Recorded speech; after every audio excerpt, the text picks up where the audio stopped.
Bismillahirrahmanirrahim. Rabbi shrah li sadri wa yassir li amri wahlul 'uqdatam min lisani.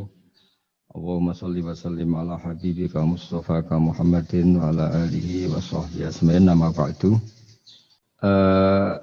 Langsung saja sesuai tema bahwa perlu dicatat bahwa di antara yang sering disabdakan oleh Rasulullah SAW adalah inna minal bayani la sikhron. Jadi penjelasan atau orasi atau argumentasi atau apa sajalah itu adalah bagian dari sihir. Sihir di sini maknanya itu sesuatu yang kayak hipnotis, tapi di sini dalam konteks positif.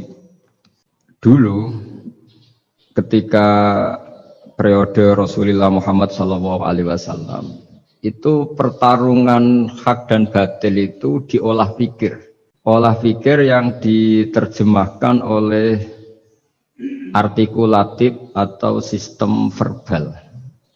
Memang ini agak aneh. Jadi kalau mukjizatnya Nabi Musa itu fisik itu misalnya melawan Fir'aun dengan kekuatan tongkat yang super dahsyat.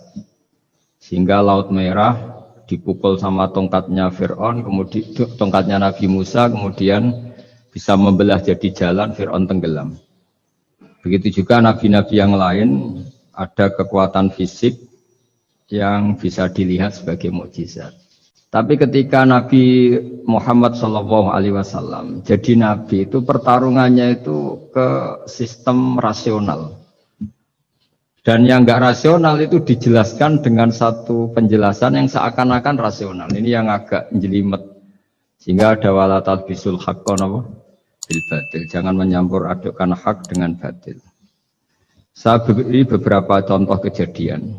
Suatu saat itu ada orang kafir datang ke Rasulullah SAW. Kemudian bertanya, ya Muhammad, jika kambing itu mati betul, yang tidak disembelih, bangkel. Itu yang mematikan siapa? Karena Nabi itu orangnya ummi itu lugu, ya yang mematikan Allah. Terus jawabannya si orang kafir tadi, agama kamu itu aneh. Yang dimatikan Allah langsung haram, tapi yang lewat tangan-tangan manusia yang berlumuran dosa halal, katanya. Sehingga terus jadi logika yang kok iya ya gitu. Harusnya yang dimatikan Allah langsung kan orisinil gitu. Sehingga orang terus terbelalak, seakan-akan ini hebat ya.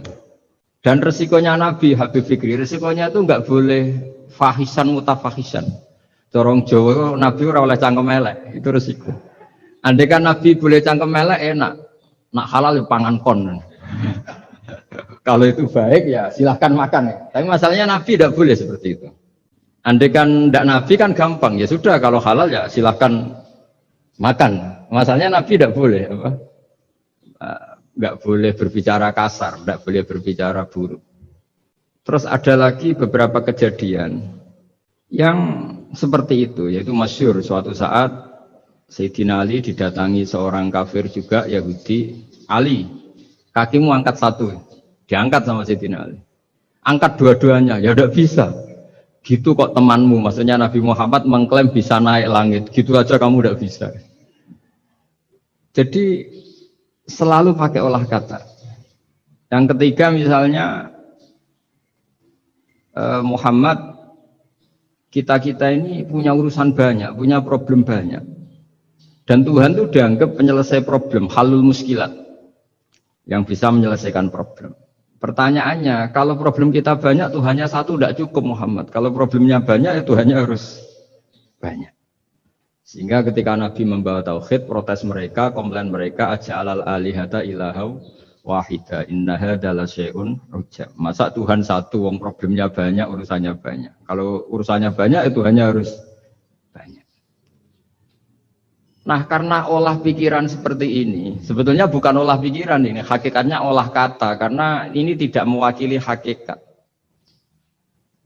Ya saya ulang lagi, sebetulnya ini bukan olah pikiran atau olah akal atau olah kecerdasan, tapi olah kata, karena semua yang diomongkan ini tidak mewakili apa?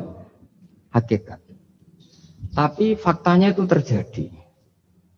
Sehingga mukjizatnya Rasulullah Shallallahu Alaihi Wasallam itu tidak boleh berupa fisik kayak tongkatnya Nabi Musa atau tabutnya Nabi Harun atau apalah yang sifatnya fisik. Karena ini tidak menjawab kecerdasan-kecerdasan yang terimplementasi oleh kata-kata yang dikatakan orang-orang kafir tadi, yang bisa memojokkan orang-orang kafir. Akhirnya Nabi diwarisi kecerdasan, dikasih kecerdasan oleh Allah Ta'ala, yaitu yang dikatakan fatona. Dan mereka memang suka, mempermalukan Nabi itu suka. Misalnya Nabi, karena sebagai Nabi, beliau tahu betul bahwa semua itu biadillah, di tangan Allah. Itu Nabi pernah ngendikan, la adwa wala tiarota, tidak ada penyakit menular. Lalu ada orang Yahudi atau orang siapa saja, orang bodoh lah yang jelas ini. Ada unta yang kena penyakit gudik, kalau orang Jawa bilang gudik apa? Kalau orang itu agak apa? Kudis ini. Yang kena kudis ini dijejerkan sama yang waras. Ternyata yang waras sekarang jadi kudisan. Senang mereka karena bisa mempermalukan Nabi. Ya Muhammad, ini unta kena kudis. Ternyata yang waras tertular oleh yang kena kudis. Padahal kata kamu tidak ada penyakit apa? Menular. Itu problem-problem jadi Nabi di era Rasulullah Shallallahu Alaihi Wasallam. Sehingga Quran datang dengan kecerdasan yang untuk menjawab itu. Makanya Nabi tidak pakai mukjizat fisik, tapi mukjizat logika. Akhirnya Nabi diajarin Allah lewat Jibril, yang dikira mereka yakin kalau menang dalam debat. Tapi Nabi balik bertanya, faman a'dal awwala. Jadi terjemahnya, kalau ini kena kudis karena tertular yang ini, lalu ini tertular siapa? Yang pertama tadi. Wah itu asli dari Allah ya, maksud saya itu. Jadi dia ingin contoh yang kedua yang tertular, dengan itu berarti ada penyakit apa? Menular. Tapi Nabi tanyanya, faman a'dal awwala. Lalu yang pertama kena kudis itu tertular siapa? Makanya kalau sekarang misalnya corona menular itu yang pertamanya dari siapa itu? Tidak tahu itu, ya tidak perlu tahu, tidak bidang kamu. Jadi ini saya mau cerita. Jadi logika-logika yang dibangun orang kafir itu sebenarnya bukan logika, tapi olah kata. Dan orang kafir itu paling pintar, karena mereka itu penyair. Penyair itu kalau sekarang modern mungkin mirip-mirip jurnalis atau mirip apalah. Bisa mengubah apa saja. Apa yang sebetulnya baik dikesankan buruk atau sebaliknya. Sehingga ini menyusahkan karena Nabi harus ngendikan hakikat, harus mengatakan sesuatu yang nyata dengan bahasa yang benar. Sementara mereka mengatakan kebatilan dengan penjelasan yang baik. Ini ribet kan? Sehingga dalam banyak percekcokan ya, itu susah dicari jalan tengah karena sama-sama mirip, kebenaran ini sama-sama mirip. Jadi misalnya yang masyhur dalam satu peristiwa besar, konflik antara Sayyidina Ali dan Sayyidina Muawiyah. Itu konflik yang nggak bisa diedarkan, gara-gara kalimat. Gara-gara kata-kata, makanya sekeras-kerasnya pedang atau senjata itu masih keras apa? Kata-kata, atau polemik lah, atau apalah. Karena sekarang itu agak susah membahasakan. Ketika konflik Ali dan Muawiyah, itu ada orang bilang, ya sudah, nahkum bi kitabillah. Sudah sekarang kita kembali ke kitabillah. Itu mereka megang mushaf. Mushaf ini yang saya pegang namanya mushaf. Seakan-akan itu benar karena orang Islam harus kembali kepada kitabullah. Pertanyaannya lalu kata Ali, fadharabal mushafa biyadihi. Sayyidina Ali nepuk mushaf ini keras sekali. Sal hadal mushaf kata Sayyidina Ali. Kalau kita harus kembali ke Quran, coba tanya ini. Mushaf ini ya mushaf seperti milik saya ini. Akhirnya orang-orang Khawarij bilang innama huwa warakun wa madadun, itu hanya kertas sama tulisan, bagaimana mungkin kita bertanya? Pas itu adalah orang Khawarij itu orang yang enggak mau ngakui Ali juga enggak mau ngakui Muawiyah, dan Sayyidina Ali sama Sayyidina Muawiyah sudah sadar mau bikin mediator, mau bikin solusi jalan tengah. Jadi sebenarnya dua beliau itu orang baik, gara-gara diprovokasi orang Khawarij terus jadi bentrok. Orang Khawarij bilang enggak ada Ali, enggak ada Muawiyah, yang ada adalah kitabullah, yaitu mushaf. Benar, secara zahir benar, memang orang Islam harus kembali ke mushaf. Tapi Sayyidina Ali pinter, sal hadal mushaf. Kalau gitu, tanyakan mushaf itu. Ketika Sayyidina Ali dan Sayyidina Muawiyah sudah sepakat bikin perdamaian.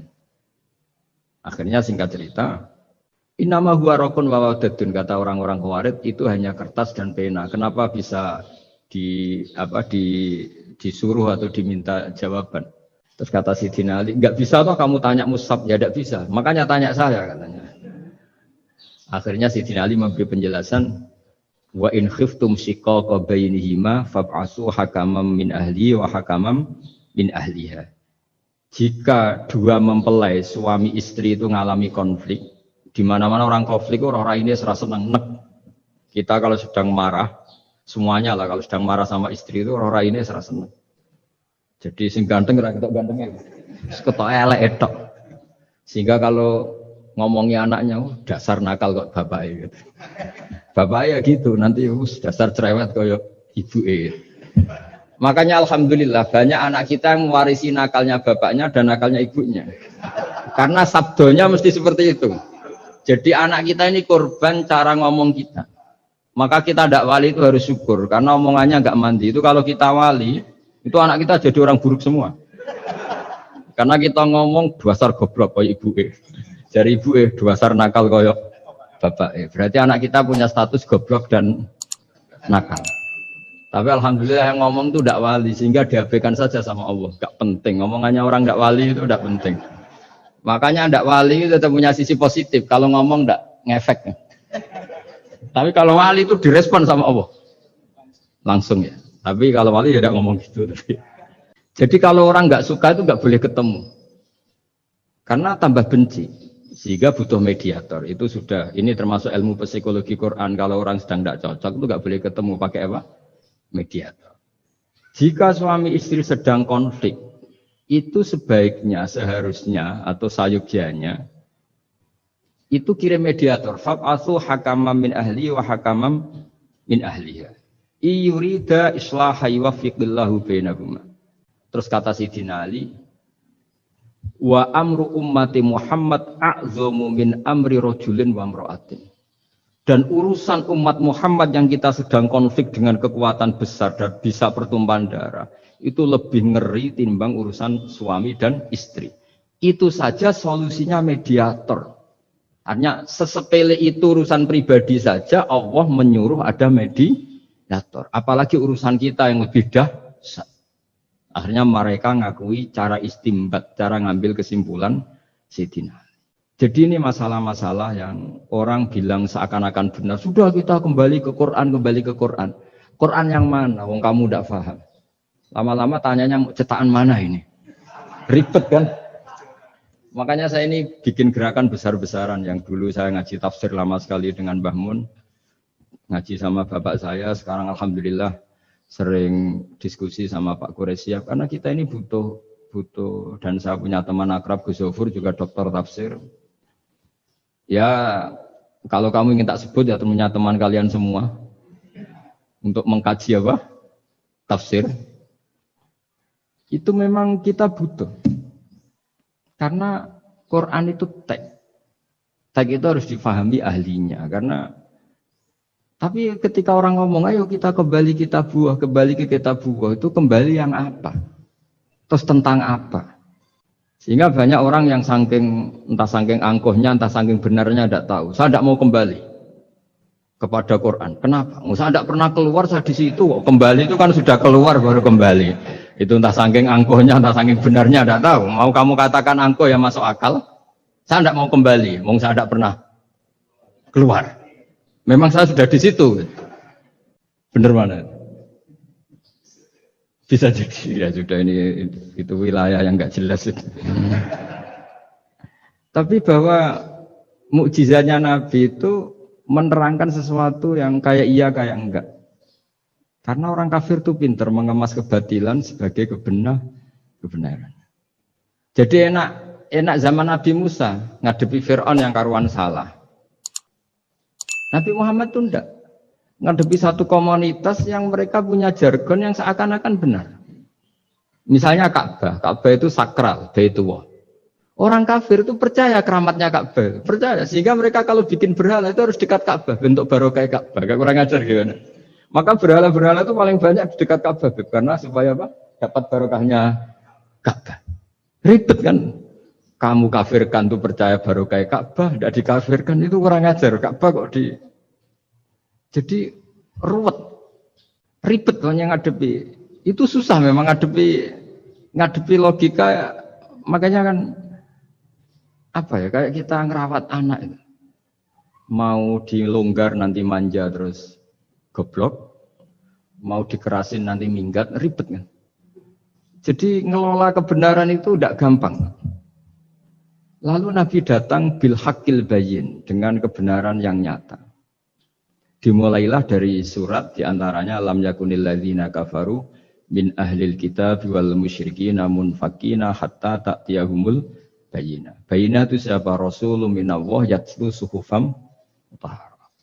Orang-orang kafir baik berkategori ahli kitab yaitu Yahudi Nasrani maupun yang berkategori orang-orang musyrikin yaitu orang-orang yang menyekutukan Allah yang non samawi, yang tidak punya kitab samawi. Itu tidak mau tercerabut, munfakin itu tidak mau tercerabut dari akar mereka hatta ta'tiyahumul bayyinah. Sehingga datang kebenaran yang begitu nyata, begitu jelas. Saking jelasnya siapapun mau tahu. Dan gak bisa dibatalkan oleh apapun, termasuk oleh perilaku sosial. Siapa itu? Rasulun minallah yatslu suhufam mutahharah, itu yaitu Rasulnya Allah yang membaca lampiran-lampiran suci, yaitu Quran. Sehingga Nabi datang dengan analogi pembanding. Orang-orang yang berpikir Tuhan harus banyak karena urusan itu banyak, problem banyak. Lalu Nabi bikin analogi. Andaikan kamu sebagai pembantu yang punya majikan banyak, perintahnya beda-beda, kamu mau enggak? Ya enggak mau, enggak enak Muhammad kalau punya bos banyak. Perintahnya beda-beda, semuanya egois harus dituruti, enggak mau. Enak mana sama punya majikan satu? Enak satu Muhammad. Ya sudah, Tuhan kamu itu majikan kamu. Kalau banyak-banyak bingung kamu perintahnya banyak nanti. Terus mereka mau, ya sudah Tuhannya satu saja. Jadi karena mereka mau enggak mau, harus berpikir kalau Tuhan banyak berarti perintahnya banyak, memuaskan satu Tuhan, dibenci Tuhan yang lain, memuaskan yang lain, dibenci yang lainnya, pokoknya ribet. Hari ini minta dilayani, Tuhan yang satu minta dilayani, itu kan ribet. Jadi Nabi itu pakai logika yang gampang. Makanya ketika Allah menjelaskan itu, ketika Allah dorobawa masalah rojulan fihi syuraka umutasyakisuna warojulan salamal dirojul hal yastawiyani masalah. Alhamdulillah. Allah bikin satu perumpamaan, ada orang yang punya majikan banyak, yang satu punya majikan hanya satu. Hal yastawiyani masalah, nasibnya enak mana? Enak yang punya majikan satu, karena standarnya jelas, SOP-nya jelas. Akhirnya mereka sadar, oke Muhammad Tuhannya satu saja. Lalu dalam pertanyaan-pertanyaan yang lain, misalnya tadi, masalah Sayyidina Ali, masalah dibully lah kalau sekarang itu Nabi menjawab ya dengan rasional. Karena mau tidak mau. Karena Nabi tidak dibolehkan pakai mukjizat zaman itu. Untuk awal-awal jadi Nabi itu nggak boleh pakai mukjizat. Karena mukjizat itu punya sisi yang sangat-sangat fatal, yaitu kalau Allah sudah menurunkan mukjizat, itu sekali nggak diimanin itu harus ada azab. Nabi ingin umatnya itu nggak kena azab. Makanya ketika Allah Taala wa ma mana ana an nursila bil ayati illa an kadzdzaba bihal awwalun. Cara terjemahan bebasnya gini. Muhammad, saya tidak ngasih mukjizat kamu kayak Nabi Musa, kayak nabi-nabi sebelum kamu yang berupa fisik. Itu problemnya satu, sekali saya menurunkan mukjizat, tren umumnya ini didustakan. Ketika didustakan, saya punya alasan menyiksa, wong sudah tak perlihatkan sebegitu jelas kok tetap didustakan. Maka sekali saya menurunkan mukjizat, kata Allah, wa ma nursilu bil ayati illa takhwifa. Saya memberikan satu ayat itu hanya warning, hanya peringatan bahwa ini akan ada bahaya azab. Sehingga karena pilihannya itu Nabi milih gak ada mukjizat yang seperti nabi-nabi sebelumnya. Milih mukjizat yang ilmiah, yaitu Al-Quran yang kita warisi sampai sekarang. Alhamdulillah. Karena kata ulama-ulama, nah ini pentingnya penjelasan. Andaikan mukjizat kita itu hanya tongkat, maka hanya ada di museum. Kita lihat tongkatnya Nabi Musa, mungkin klaimnya ada di Turki.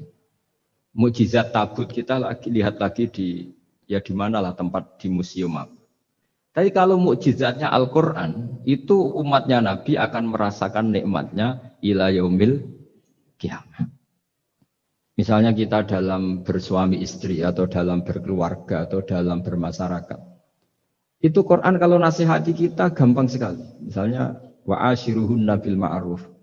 Fa in karihtumuhunna fa asa an takrahu syai'a wa yaj'alallahu fi khairan katsira. Sudahlah kalau sama istri itu yang baik. Jika ada watak istri yang kamu enggak suka, dalam ketidaksukaan kamu itu ada kebaikan yang banyak. Kamu enggak suka karena kalau istri kamu sering marah, kamu enggak suka. Sukanya yang senyum. Tapi kalau senyum terus sama orang lain juga senyum, ribet kan kamu. Jadi sudah anggap saja ada hikmahnya. Semua itu ada hikmahnya.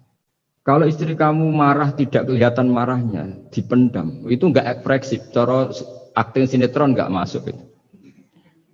Tapi kalau marah kelihatan marahnya itu ekspresif, itu kecerdasan ya, Pak. Bisa menumpahkan keinginan. Wah itu bagus ya. Jadi disuruh lihat sisi apa? Positif.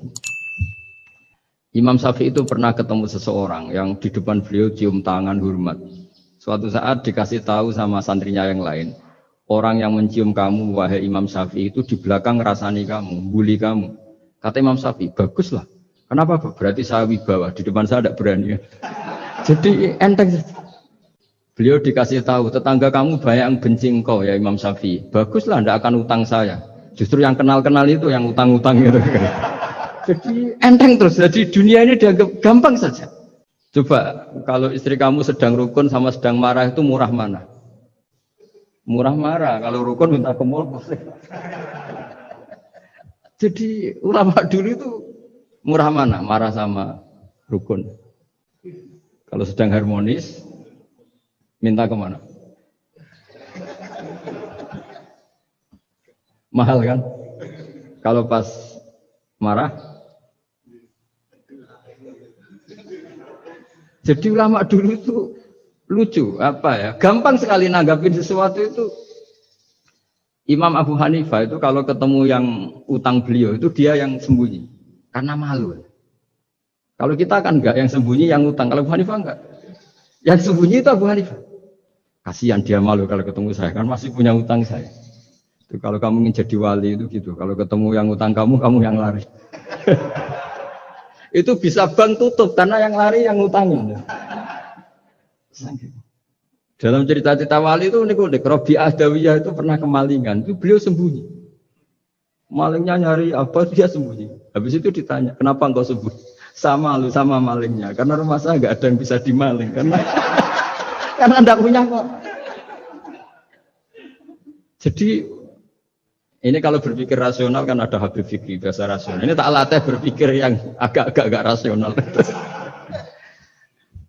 Nah, Nabi itu diutus dalam kondisi masyarakat yang rasional. Sehingga repot. Dan yang tidak rasional itu punya kecakapan olah kata sehingga seakan-akan rasional. Makanya ada kalimat terkenal di kalangan ulama, kalimatu haqqin urida biyal batil. Omongannya benar, tapi maksudnya tidak benar.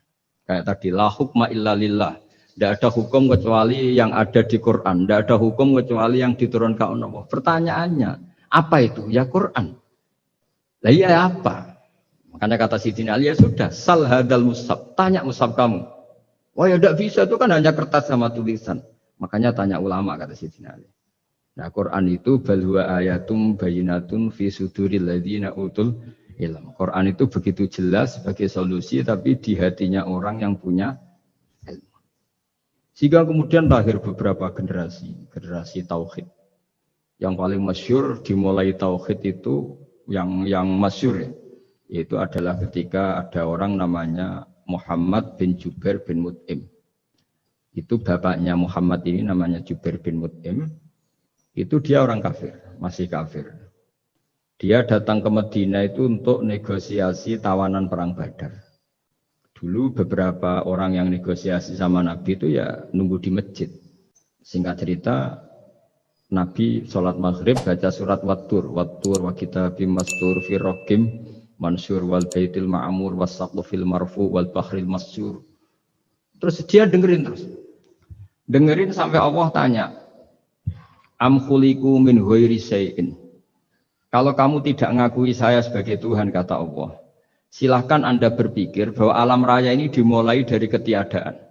Atau kamu sendiri merasa sebagai pencipta alam raya ini, pencipta langit dan bumi. Itu namanya am khalaqus samawati wal ard. Itu orang itu disebut dahiyatul Arab, orang paling cerdas di Arab. Itu dia bingung. Dia selamanya kafir. Cara berpikir menuhankan berhala, Lata, Uzza. Pokoknya menuhankan makhluk lah. Terus dia mikir, Muhammad ini kacau ya. Akal saya dihabisin kata dia. Jadi cara berpikir dia pakai akal. Dia tidak percaya mukjizatnya Quran. Tapi dia bilang Muhammad ini kacau. Akal saya dihabisin. Akhirnya Nabi setelah salam dia menyatakan Islam. Karena kata dia Muhammad akal saya habis oleh apa yang kamu baca. Nah ini saya mau menerangkan tauhid sebagai inspirasi. Yaitu logikanya gini. Langit bumi ini kan wujud. Wujud itu punya eksistensi. Kalau langit bumi ini wujud, alam raya ini nyata. Lalu kamu mengatakan sebelum alam raya ini ketiadaan. Berarti ada satu kesimpulan ketiadaan menciptakan yang ada. Itu malah gendeng bareng. Logikanya kan nggak kena. Al-adamu yakhluqu maujudan. Sesuatu yang nggak ada menyebabkan atau menjadikan sesuatu yang ada.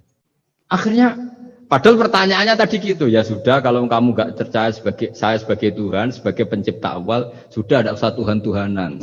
Tapi ya, mari goblok bareng dengan mengatakan bahwa alam yang ada ini diciptakan oleh sesuatu yang tidak ada. Jadi Juber, saya tidak mau goblok Muhammad, sudah iman saja saya, karena saya tidak mau goblok.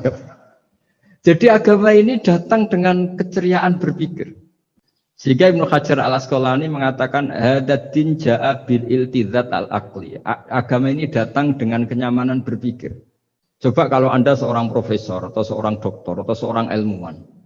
Kemudian Anda diajak goblok dengan teori baru bahwa sesuatu yang ada itu diciptakan oleh yang tidak ada. Mau enggak kamu? Mau semuanya rasa dulu. Diajarin sesuatu yang ada diciptakan oleh yang tidak ada. Gak keren lah. Gak boleh gitu. Jadi tauhid itu.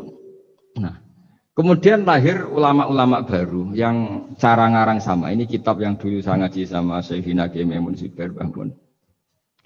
Itu kemudian ulama-ulama baru kata Yai Mbah Mun itu juga bapak saya sering pesen orang itu harus tahu zaman. Menerangkan tauhid itu kalau lama dulu itu dimulai dari kalimat yang mungkin yang ngaji saja bingung. Al-alam mutawwir wa kullu mutawwir hadis la budda mim muhdis. Itu sampean dengar mesti anggap jimat itu apa gitu. Itu doa apa gitu. Doa jalbu rizki apa gitu. Padahal itu logika. Tapi terus ulama-ulama modern itu ngarang seperti ini ada gambar. Ini kitab yang saya dulu ngaji sama Abang. Itu digambar seperti ini. Maksudnya digambar seperti ini gini, penjelasannya gampang. Sampean kalau gambar seruat apapun, misalnya gambar gedung tingkat 5 atau gambar gunung atau gambar apa saja. Mbok seruat apapun gambar itu dimulai dari satu titik. Tadi hadhil awalim kulluha, bahwa alam semua ini dimulai dari nuqtatil wujud, ada titik wujud. Dan karena ini wujud penyebab harus bersifat awal. Makanya Allah itu selain wujud harus bersifat al-awwal, kalau bahasa pondok al-qadim. Karena tidak mungkin yang menciptakan kemudian kalah dulu dengan yang diciptakan. Begitu juga Imam Al-Amudi. Imam Al-Amudi itu jadi wali itu karena dia ahli matematika. Sampai muridnya itu eskal. Ini guru saya masuk surga enggak? Kalau ngajar itu senangnya ngajar matematika. Beliau ahli usul fikih, ahli fikih, tapi senangnya ngajar matematika. Sampai muridnya sanksi, ini masuk surga enggak ya? Walhasil dalam cerita keramat beliau, sama ndak usah terus saya tidak percaya. Kamu tidak wali, kok tidak percaya gimana? Ribet sekarang itu. Orang kalau nggak nekuni sesuatu terus nggak percaya, ribet kan? Itu beliau masuk surga itu dijamin dapat surga itu karena ngajar matematika. Tapi di hati beliau hanya satu. Matematika adalah satu ilmu yang dimulai dari angka 1. 0, itu tetap dimulai dari 1. Nggak bisa. Akhirnya beliau cerita. Angka 2 atau 3 nisbatul wahid wal isnaini ila mi'ah wa ila ma'ala nihayatallah, semuanya sama, nisbatul far'i ilal asli kata beliau. Mbok angka 2, 3, 1000 sampai 1 miliar itu perbandingannya dengan angka 1 apa hubungannya? Al-far'i ma'al asli, yaitu angka 23 adalah cabang dari angka 1. Jadi alam raya sebanyak apapun, ada galaksi, ada Mars, ada apa saja, tetap dimulai dari wujud yang satu, yaitu wujudnya Allah Subhanahu wa Ta'ala. Jadi beliau menjadikan matematika sebagai alat perangkat untuk tahu tauhid, bahwa alam raya ini dimulai dari al-wujudul wahid, wujud yang satu. Makanya qul huwallahu ahad, Allahus somad, terus lam yalid wa lam yulad, dan seterusnya. Nah, makanya ketika orang menyoal hukum adat yang menipu kita, adat itu sunnatullah yang kita lihat. Itu Quran mesti mengembalikan wahwaladzi yabda'ul khalqa tsumma yu'idu wa huwa ahwanu alaih.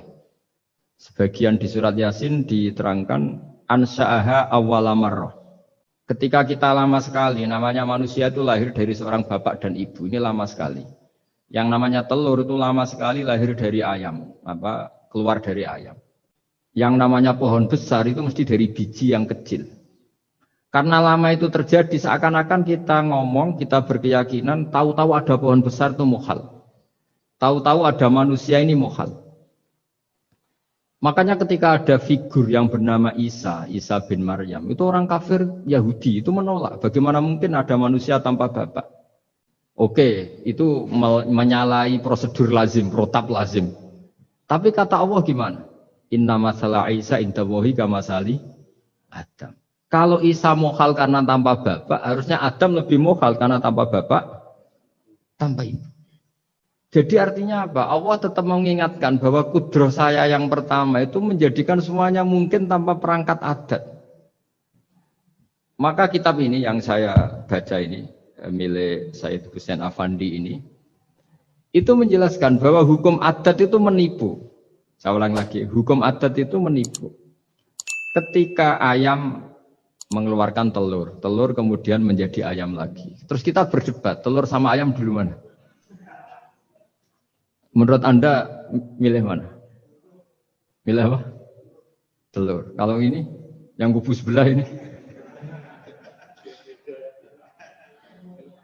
Ayam apa telur? Telur. Ayam. Ayam lahir dari. Nah, pertanyaannya begini kalau menurut tauhid. Ketika lazim kalau telur itu nanti suatu saat jadi ayam, terus ayam kemudian lazim mengeluarkan telur. Ketika Anda mengatakan mungkin kontribusi Anda terhadap kemungkinan itu apa? Kan sama, Anda tidak ikut menciptakan. Wong tidak ikut menciptakan kok menvonis mungkin dan tidak mungkin. Kamu itu hanya saksi. Makanya pertanyaannya Allah, loh ketika itu kamu anggap mungkin, kontribusi Anda itu apa? Kan hanya melihat. Kamu sendiri tetap tidak mampu bikin telur, Anda juga tidak mampu bikin ayam. Artinya meskipun telur jadi ayam, ayam jadi telur sampai kiamat, tetap ada kontribusi kudrohnya Allah Subhanahu wa Ta'ala. Bukan berarti berdiri sendiri. Wong kamu yang bilang mungkin ya nyatanya enggak berkontribusi. Sehingga kalau suatu saat Allah bikin telur dari batu, atau ayam keluar dari batu, bagi Allah itu enggak masalah. Tapi bagi kamu masalah. Bagaimana mungkin hewan keluar dari batu? Ini logikanya gimana? Loh memangnya ketika telur dari ayam itu logika kamu gimana coba? Kamu ikut bikin enggak? Nah ini di sini pentingnya mukjizat. Akhirnya Allah bikin mukjizat, ada satu onta besar keluar dari batu, yaitu mukjizat Nabi So. Kamu memasalahkan, ini gimana onta kok keluar dari batu? Lalu kalau Allah tanya kamu, gimana telur keluar dari ayam? Loh ini biasa, Gusti mungkin. Memangnya kamu bisa? Berarti bagi orang yang tauhid, yang wali, keluarnya ayam dari telur sama unta dari batu itu nisbatnya sama. Sama-sama semuanya di luar kontribusi kita. Kenapa yang satu kamu katakan mungkin, yang satu kamu katakan tidak mungkin? Toh kamu sama-sama tidak terlibat. Itu cara berpikir tauhid. Artinya apa? Orang-orang wali atau orang-orang alim, meskipun melihat telur keluar dari ayam tiap hari tetap subhanallah, subhanallah, Allahu Akbar. Karena ini keajaiban. Tapi kamu kan enggak, taunya ajaib itu yang aneh-aneh itu. Makanya banyak cari kiai aneh yang gondrong, yang nggak pernah mandi, gara-gara kamu itu suka aneh itu gara-gara. Dong ini ya, dong itu tahu ya. Jadi buat sesering apapun alam raya ini ada siklusnya, biji jadi pohon, pohon kemudian mengeluarkan buah, buah ada biji, semuanya yang berkontribusi hanya kudrohnya Allah Ta'ala. Tidak mengikat Allah, Allah bisa bikin tanpa itu semua. Makanya Allah selalu memperbarui mukjizatnya, termasuk ada onta besar keluar dari batu, yaitu mukjizatnya Nabi Soleh. Kamu nggak boleh menyoal ini mukhal gimana? Karena itu nggak mungkin, ukuran nggak mungkin apa? Kamu nggak bisa bikin kan? Sama telur keluar dari ayam kamu bisa bikin, sama-sama enggak. Nah di sini pentingnya ngaji ya. Makanya Allah ngendikan Inna Allaha la yastahyi ayyadriba masalam ma ba'udotan fama faqah. Allah itu tidak malu bikin contoh nyamuk.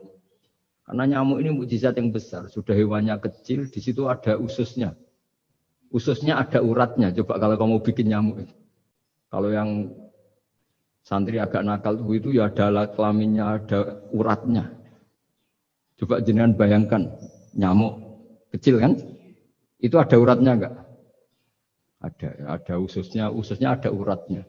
Uratnya ada bakterinya. Pusing kan kamu? Jadi sebetulnya ayat Allah yang dasar itu bukan dinosaurus tapi nyamuk. Bikin uratnya dinosaurus masih gampang, hewannya besar paling uratnya segini. Itu pesan di Juwana bisa lah. Tapi kalau pesan organnya apa? Nyamuk. Perutnya seberapa? Sudah gitu dia di dalamnya ada calon anaknya. Lebih kecil, banyak lagi jumlahnya coba. Nah ini agama ini datang dengan akal. Jadi kelihatan ada mukjizatnya Quran karena menyontohkan nyamuk. Dan kelihatan mukjizat kalau dijelaskan pakai logika. Yaitu kayak apa susahnya bikin nyamuk. Sudah kecil, ada organnya ada uratnya ada kumannya ada uratnya. Pusing enggak? Makanya tidak ada kampus yang siap memaklumatkan diri sanggup bikin nyamuk. Karena ya nggak sanggup tadi. Lah itu mukjizatnya Quran. Jadi agama ini ketika ulama-ulama ja'a bil iltizazil aqli. Agama ini datang dengan kenyamanan berpikir. Makanya kita nanti kalau mau mati itu yang seneng saja. Kita tidak tahu caranya hidup, tahu-tahu lahir, tahu-tahu hidup, tahu-tahu punya hutang, tahu-tahu banyak masalah, tidak tahu kita. Nanti kalau mati juga gitu, nggak ingin mati tahu-tahu mati. Nanti nggak tahu-tahu bangkit. Makanya sudah alaiha nahya wa alaiha namut wa biha nubasu insyaallah taala minal. Makanya kata Sidina Ali kalau ada orang susah hidup, kamu lahir keinginan kamu apa keinginan Allah ya? Keinginan Allah. Kamu mati, misalnya orang frustasi ingin mati ya tidak bisa mati. Kalau Allah tidak menghendaki ya tidak mati. Ya sudah, zaman kita hidup ya tidak bisa mengelola kehidupan ini ya sudah. Kalau mati juga tidak bisa mengelola kematian ini. Makanya terus kita diajarkan inna sholati wa nusuki wa mahyaya wa mamati lillahi rabbil alamin. Berhubung kita tidak tahu ya sudah hidup kita, mati kita semua di tangan Allah. Sudah kita pasrah saja. Senais jame mati, mati aja, serah usah pamit, sudah mati aja, sudah gak ribet. Makanya wali-wali itu ya biasa ngelihat kematian itu. Bukan karena yakin pasti masuk surga ya enggak. Kata wali-wali itu di dunia itu hanya Allah yang ngurusi kita ya Allah, nanti di akhirat ya sama. Itu tauhid ya. Jadi saya ulang lagi ya, jangan terjebak hukum adat. Karena dalam hukum adat itu sebenarnya Anda tidak aktor tapi hanya saksi. Yang namanya telur keluar dari ayam, ayam keluarkan telur. Tapi sebetulnya ini tidak mengikat. Allah bisa saja bikin hewan dari yang lain. Kayak tadi mengeluarkan untanya Nabi Soleh dari batu yang apa? Besar. Ya, wah itu mohal, bagaimana mungkin? Dan memangnya ayam jadi telur, telur jadi ayam, Anda ikut berkontribusi kan enggak? Andai kan Anda menyaksikan kudrohnya Allah Ta'ala di semua kejadian. Yaitu Allah bisa bikin nyamuk, nyamuk ada organnya, organnya ada uratnya. Dengan reputasi seperti ini, maka kita akan mensifati Allah, innahu ala kulli syai'in qadir. Bahwa Allah bisa melakukan apa saja. Wa huwa ala kulli syai'in qadir. Diulang-ulang. Sama Indonesia yang sekarang seperti ini, yang kata orang ada yang bilang terbelakang, ada yang bilang tertinggal dari Eropa. Mungkin dalam kudrat Tuhan untuk bikin Indonesia lebih makmur dari sekarang. Bisa mengalahkan negara-negara yang lain. Jadi kalau kamu ingin Tapi Indonesia banyak masalah gini-gini, bagi Allah mudah saja menyelesaikan masalah. Tetap inna dzalika 'ala Allahi yasir. Kita harus optimis bahwa semuanya bagi Allah mudah. Tapi cara berpikir ya tadi, dengan reputasi Allah bisa bikin nyamuk. Nah nyamuk sulitnya di mana ya tadi, sudah kecil, punya organ, organnya punya urat, uratnya punya bakteri, bakterinya punya organ, organnya bakteri, mungkin ada bakteri lagi. Pusing kan? Ya nggak usah dipikir kalau pusing. Ya jadi terus yang terakhir saya mohon kalau baca Quran sebisa kita ada yang diangen-angen. Jadi Allah kalau mendorong kita mengakui eksistensinya Allah, Allah sering ngendikan yang mudah-mudah. Misalnya saya ini yang menciptakan kamu, saya yang menciptakan kamu. Falau la tusaddiqun, sudahlah, saya ini nahnu khalaqnakum. Saya ini pencipta kalian, Bu ya. Hubungan kamu itu dengan saya, urusan kamu terdekat itu dengan saya kata Allah, bukan dengan yang lain. Karena saya yang menciptakan kamu kata Allah. Tapi kita ini aneh, jadi manusia itu aneh.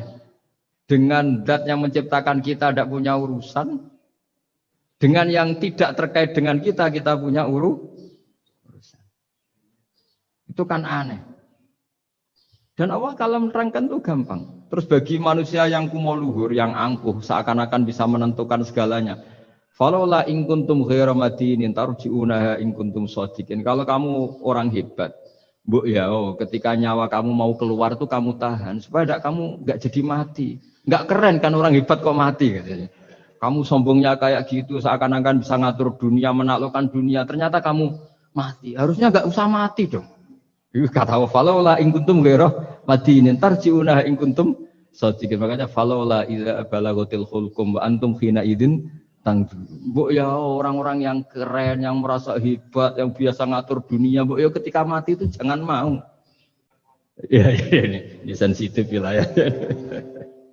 Ya saya kira demikian ya, semoga lewat ngaji ini kita kembali ke tauhid yang benar lewat penjelasan-penjelasan yang akli, yang rasional. Saya pastikan agama ini datang dengan al-iltizatul akli, kenyamanan berpikir. Kayak apa susahnya kita dengan jadi ateis? Karena harus punya rumus bahwa yang ada diciptakan oleh yang tidak ada. Itu kan jadi aneh. Makanya ukuran iman, salasun man kunna fihi wajada halawatal iman. Ciri utama iman itu nyaman, halawah itu manis. Karena ya itu tadi apa yang dibawa oleh Quran dan hadis sesuai akal kita. Maka masyhur di kalangan para ulama ada pepatah, laulam yakun maja'a bihi Muhammadun dinan lakana fi aqlin nasi hasanan. Kalau saja Muhammad tidak maklumatkan kalau ini agama, akal pun akan setuju bahwa yang dibawa itu hal yang luar biasa. Karena agama ini tidak lam yusodim al-aql. Agama ini tidak akan menentang akal. Liqaumi ya'qilun, liqaumi yatafak. Kalau ada orang bilang akal saya itu menolak paham agama, itu akalnya yang perlu dicek. Ada masalah itu pasti. Ya, saya kira demikian. Assalamualaikum warahmatullahi wabarakatuh.